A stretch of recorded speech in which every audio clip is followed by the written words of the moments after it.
Hi, TikTok. It's attorney Joyce Hunkerin, and I wanted to come on and explain to you how my cases come to me or how I get appointed and how does a child welfare case open with how's that process start?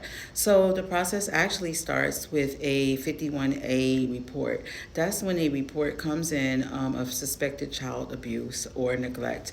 And that could be a myriad of things. It could be suspected failure to provide minimally adequate food, failure to provide minimally adequate shelter, failure to provide minimally adequate education, such as sending a child to school. Now, this all begins with a suspicion. And the report comes in and it's known as a 50A report. That report can either be substantiated or unsubstantiated. And just because it's substantiated doesn't mean it has happened. And once the 51A report comes in, then it goes into a 51B, which is actually the investigation. And when DCF goes out, they go out to investigate the 51A.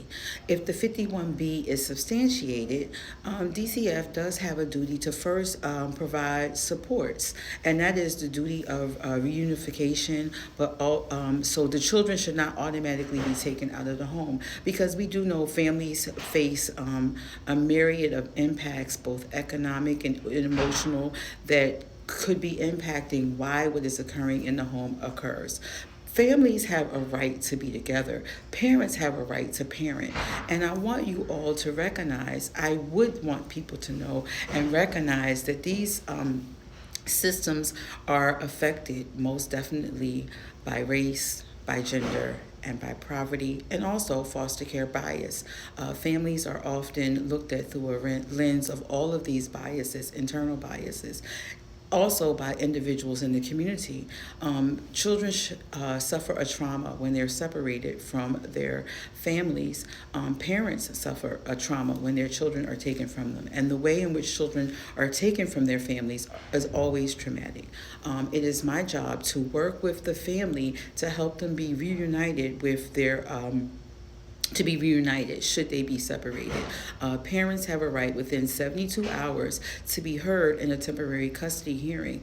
And they go in front of the judge, the very same judge, by the way, who granted the affidavit, who received the affidavit from the social worker allowing the children to be removed. Should they be removed, an action plan is put in place that both DCF and the child's parents work to come up with a plan for the children to be reunited. Foster care is not a permanent solution, and many people believe it is. But the first step in all of this, it begins with the 51A report. That's my pocketbook strap up in the way, you all. And I will go more into this process and what it looks like, but there should always be a plan for reunification. But before we ever get to that step, we have to also think about the basis of our suspicions and why we demonize certain groups, certain demographics when we don't demonize others, why certain demographics are of motherhood are vilified while others aren't. We have to consider all of that. In fact, I will leave you with a statistics. When removals, when about 80% of removals in the Commonwealth of Massachusetts were households of color. And when they began to do blind removals, when they did a sample of blind removals, that percentage went down. So we do know that many of the removals were being driven by a bias towards households of color, particularly black households. Social workers were demonizing what they saw in black households. So it's very important that we begin to question and look at where are our biases coming from.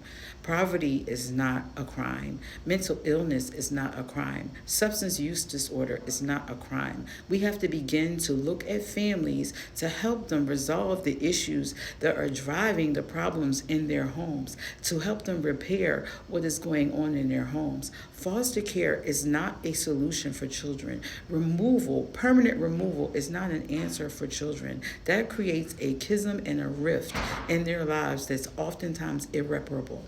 My name is Joyce Angela Hunkelman. I am a child welfare attorney, and I work diligently to help repair the harms that is created when children and families are ripped apart.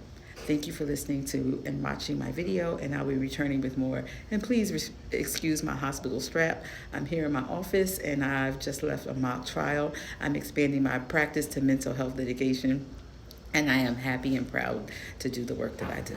Bye.